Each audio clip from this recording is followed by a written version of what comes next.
La piel de Alika Kinan se estremece con el frío de la mañana.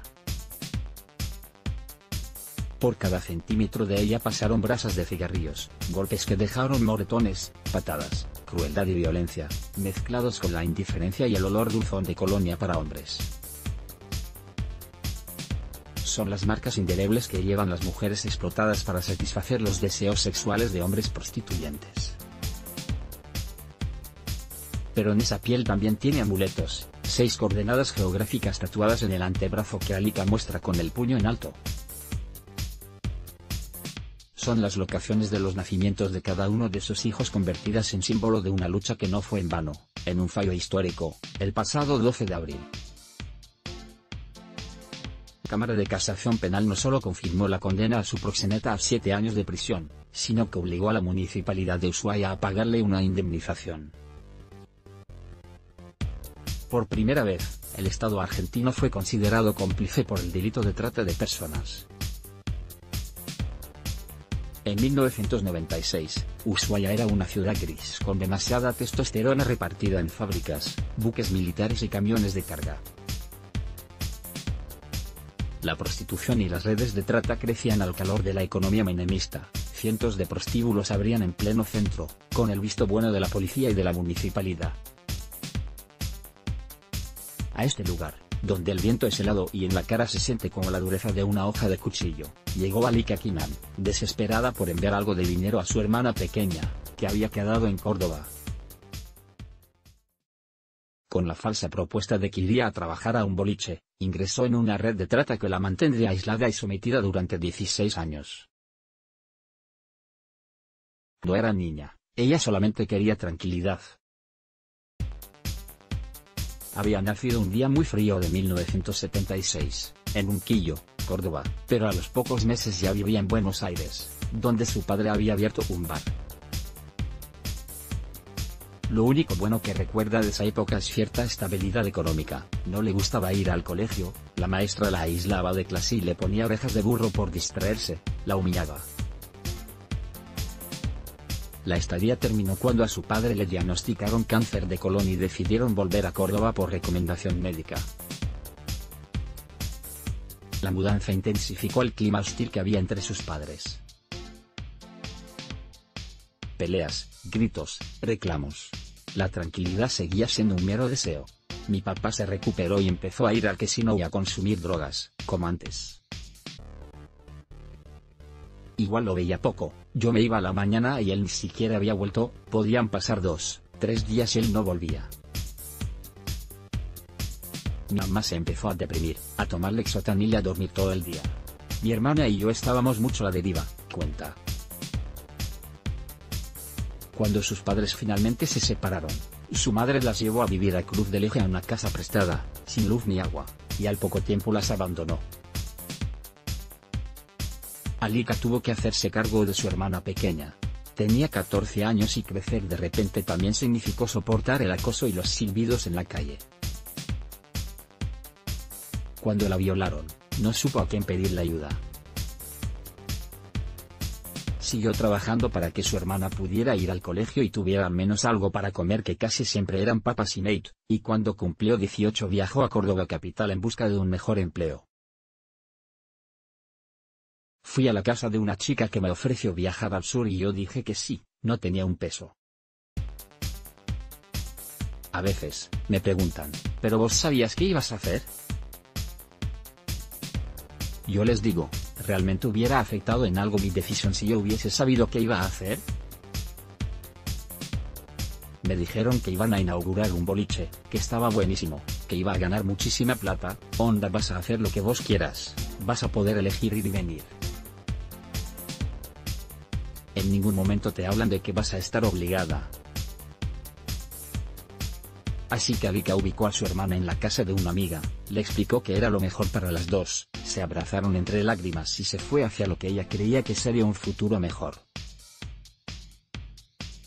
Alika Kinan denunció a sus proxenetas y probó la complicidad de la Municipalidad de Ushuaia. Fuente: Brando, Crédito, Mariana Milanes. Y el barrio donde hoy vive Alica es un cúmulo de arboledas con hojas entibiadas por el sol y casas bajas con olor a pintura fresca, señores que riegan las plantas y algún que otro perro asomado con pereza a la reja de su jardín. Su casa está pintada en colores claros, es fresca. Hay pijamas apilados al lado de una tabla de planchar y un niño con sonrisa tímida escondido detrás de un sillón azul grande. Se asoma de a poco, con los deditos en el borde, luego rueda, baja y camina unos pasos alzando los brazos al cuello de Alica, que lo levanta, le acaricia la cabeza y le da un pan con queso crema para desayunar. Alfredo, su marido, ofrece unos mates. Comete otra factura y te cuento. Cuando llego, me estaban esperando Pedro Montoya y Claudia Quiroga, súper simpáticos, divinos. Me llevaron a la policía provincial, ahí me hicieron una apertura de legajo, me tomaron las huellas dactilares. Era para comprobar que no me estuviera buscando nadie y que no tuviera antecedentes penales. Ahí, ya me sentí violada visualmente. Todos los tipos me miraban. Me explicaron que tenían que asentar mis datos, dónde iba a hospedarme y con quién, por si cometía un delito. Después me llevaron a la municipalidad de Ushuaia, donde me hicieron la libreta sanitaria. Todos sabían todo. Las mujeres nos veían como enemigas, no como unas pobres chicas. El Sheik, el prostíbulo al que me llevaron a mí, tenía al lado un jardín de infantes. Salíamos a la mañana y entraban las mujeres con los nenitos. No había nada que no se supiera. ¿Había varios prostíbulos? Muchísimos. Nos hacían rotar cuando nos portábamos mal o no trabajábamos lo suficiente y nos castigaban mandándonos a otros más baratos. El Sheik, decían ellos, tenía las chicas más finas. Hay como una división de clase en este mundo también. El Sheik, en Gobernador Paz 415, es una casona enorme en una esquina sobre una calle en bajada al puerto, con paredes rosadas y ventanas de estilo arábigo. Cuando Alica entró por primera vez se sintió en una cárcel, con alambres de púa en los muros, paredes manchadas de suciedad, habitaciones infestadas de ratas y olor nauseabundo. Por el salón se paseaban una veintena de chicas. A Montoya le gustaba tener siempre 25 chicas, más o menos. Por el Sheik pasaron dominicanas, paraguayas, chilenas. Les vendían los pasajes a sobreprecio 3 veces más alto y después se los cobraban como parte de la deuda. Yo compartí habitación con 4 chicas, dormíamos en cuchetas. Por las ventanas rotas de su habitación se colaba el frío crudo que llegaba del puerto. Los clientes tiraban piedras a las ventanas cuando las chicas se negaban a seguir atendiendo, de tan agotadas que estaban. Llegaban a atender 30 hombres por día. Estaban sometidas, también, a un sistema de multas. No nos podíamos levantar antes de las 4 de la tarde para no molestar a las otras mujeres. Si no, te ponían una multa. Son multas que te descontaban a lo largo de la noche. Te podían sacar $500 por llegar tarde o por no hacer la cama, entonces en una noche que habías facturado $2000 quizá no te llevabas nada. ¿Qué pasaba con la plata que te daban los clientes? El prostíbulo se quedaba con el 60% de las ganancias y el 40% lo tenías que usar en cama, comida, ropa. Ellos te vendían los preservativos 5 veces más que en la farmacia, ¿puedes creer? Yo me manejaba con $30 por día, compraba agua, leche Hades, algo de carne para guiso y alguna fruta. Los tipos me traían ropa interior. Claudia Quiroga, la ex esposa de Montoya, era la encargada de la disciplina y el manejo cotidiano del prostíbulo, junto con Lucy Campos Alberca. Claudia era muy hija de puta, siempre me exigía más y más. Generaban una competencia entre las mujeres. ¿Viste cuántas copas hizo esta? ¿Viste cuántos pases hizo la otra? Era como que permanentemente vos tenías que hacer más y más y más. Yo era la que hacía más y era muy leal al principio, no entendía nada, como que pensaba que si yo les era fiel me iban a querer. Todos rollos psicológicos y retorcidos. Eran estrategias de sometimiento de ellos que las hacían de manera natural. A Claudia sus propios hermanos le mandaban sus cuñadas para que laburaran en el prostíbulo. La hermana de Claudia, Silvia Quiroga, estaba en el prostíbulo en situación de explotación. Eso se ve constantemente, está tan naturalizado familiarmente, es un daño transgeneracional, son prácticas machistas que se van heredando. Años después de la llegada de Alika El-Sheikh, Pedro Montoya se separó de Claudia Quiroga y su nueva pareja fue su mano derecha. Ivana García captaba, trasladaba y tenía control absoluto sobre las víctimas, también se quedaba con la mitad de las ganancias. En uno de los audios presentados en la causa, se escucha una charla con su hermano, el Chiqui, que también captaba chicas para la red. Hablan de una chica y García le pregunta si está apta, a lo que el Chiqui responde, es un bagre, sirve todo menos la cabeza. ¿A dónde? Si la policía lo sabía, los funcionarios municipales lo sabían. La policía aeroportuaria cuando vos llegabas ya te fichaba para ir a cogerte a la noche. ¿A dónde carajo te vas a ir? Todos formaban parte del negocio. ¿Quién te va a creer? Ellos cortan los lazos de amistad, te aíslan. Las redes de trata funcionan como una secta. En los últimos años había dos hermanas correntinas, una se llamaba Brisa y la otra Flor, tenían bebés, se iban a Corrientes y volvían a la red. Si vos de lo que querés escapar es de la pobreza. Querés escapar de la ausencia del Estado, de la falta de laburo, de la falta de contención, de la falta de educación. Incluso te cargan con la culpa, dicen, bueno, si vos estás acá es porque querés, no es fácil de entender. Solo una vez que lo desarmaste de preconceptos y estigmas se entiende. Hoy Alika cuenta su historia para salvar a otras mujeres. Fuente, Brando, crédito, Mariana Milanesi en 2001, en medio del quiebre económico y la convulsión social, Alika conoció a Miguel Pascual, un cliente del prostíbulo al que le gustaba sacarla y llevarla a un hotel durante varios días. De algún modo, él se la alquilaba a tiempo completo al proxeneta y eso liberaba a Alika de someterse a una decena de hombres en una noche. En una de esas salidas, le ofreció llevarla a España con él para rehacer su vida. Pascual le pagó a Montoya y ella armó las valijas. Pero la historia iba a repetirse, Barcelona no era tan idílica como el español había prometido. Estuve 20 días de vacaciones con él y terminé después en otro prostíbulo, Mr. Dólar.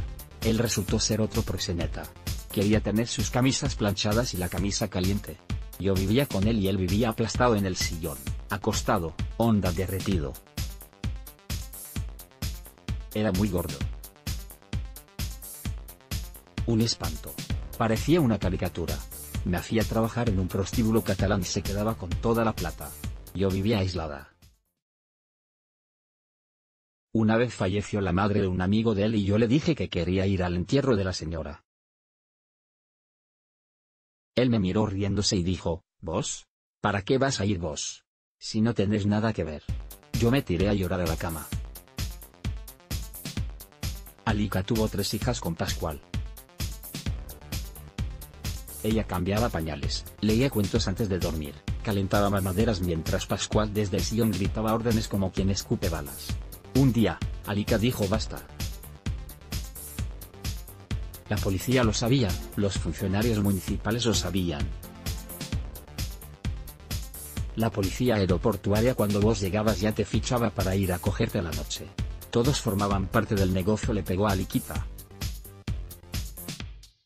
Estaba haciendo tareas de matemática, tenía 8 años, y como no le salían las cuentas y se largó a llorar, él le pegó en la nuca, le dio la cabeza contra los anillos del cuaderno y le reventó la nariz.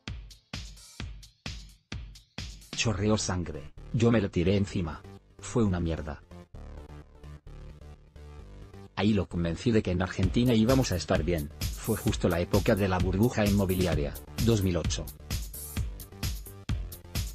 Él trabajaba en la prisión, en el área de violadores. Imagínate. Alquilaron una casa en Córdoba y Pascual se quedó 6 meses.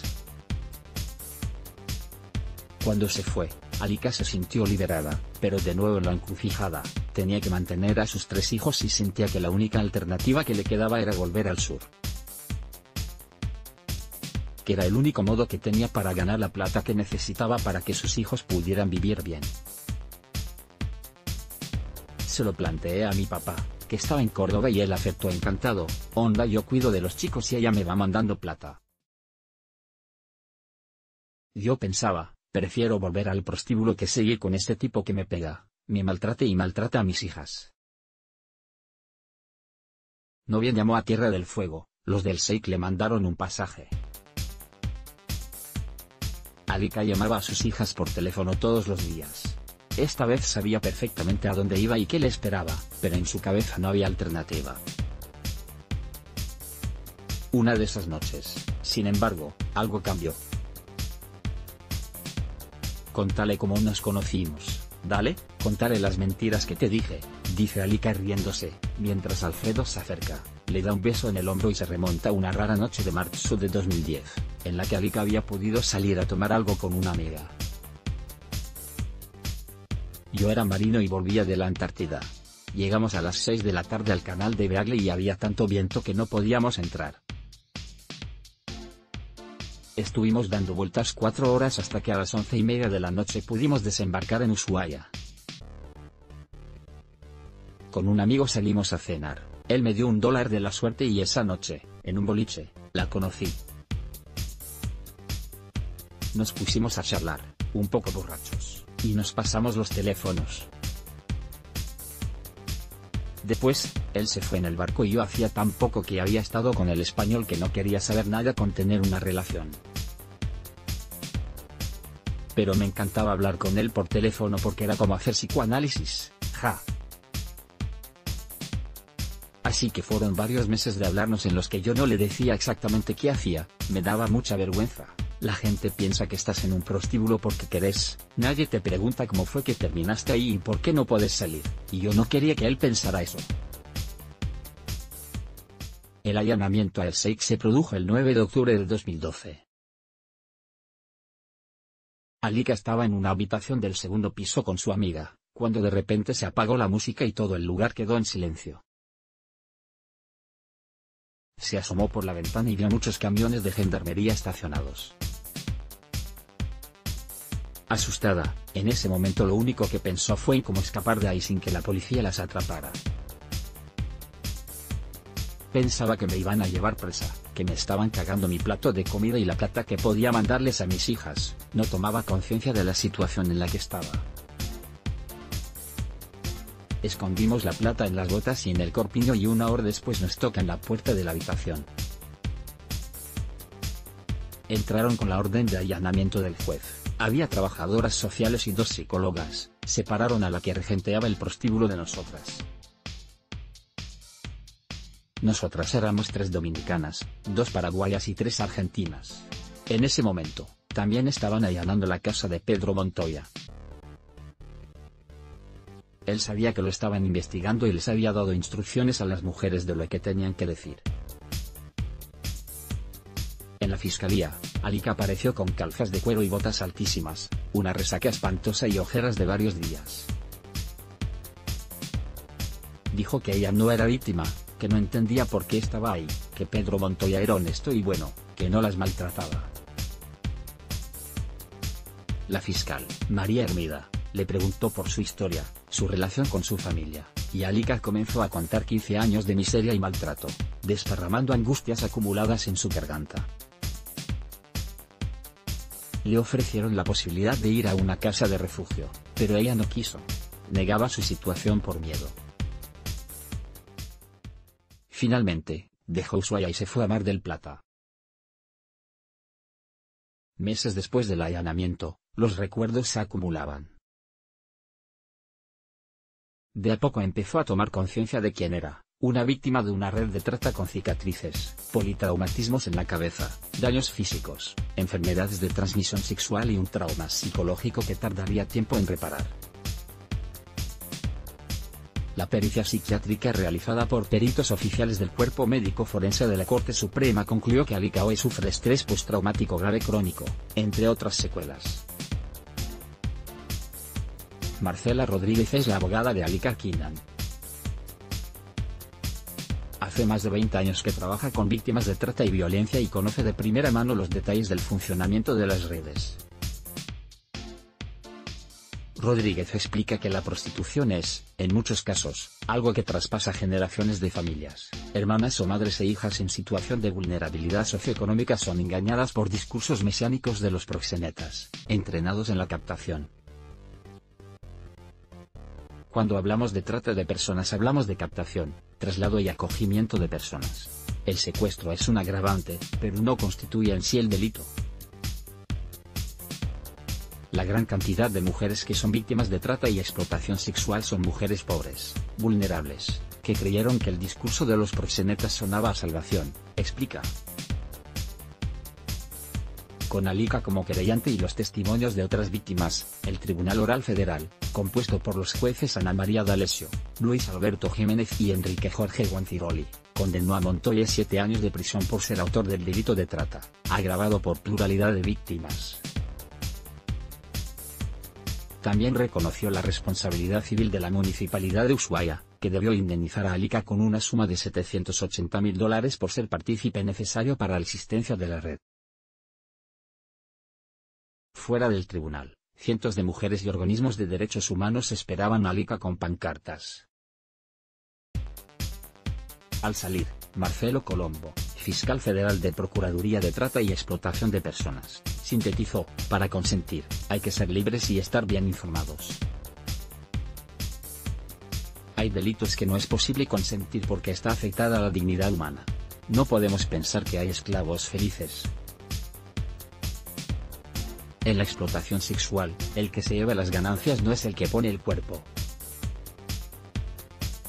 El pasado 12 de abril, la Sala 2 de la Cámara Federal de Casación Penal confirmó ambas sentencias. La condena sentó un precedente importante a nivel nacional e internacional para futuras causas y unió a cientos de víctimas de redes de trata en el reclamo colectivo por justicia. Alika Oe milita activamente en organizaciones feministas, dando charlas sobre trata sexual. Para ella, la prostitución no es trabajo. La mujer cuando decide vender su cuerpo no está plenamente consciente de esa decisión y la toma condicionada por su situación de vulnerabilidad socioeconómica. ¿Quién es el consumidor de prostitución? ¿Es un putero enfermo o un pibe al que el abuelo o el tío lo llevaron a debutar y le enseñaron que ese es el disfrute o la manera de hacerse hombre? ¿Realmente puedes cortar con esa generación y salvar a ese pibe? ¿Puedes cambiar eso?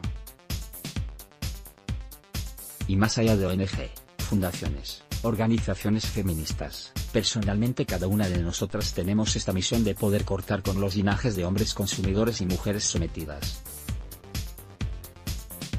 El primer paso para desarmar todo esto es entender qué sucede adentro y quiénes somos las víctimas.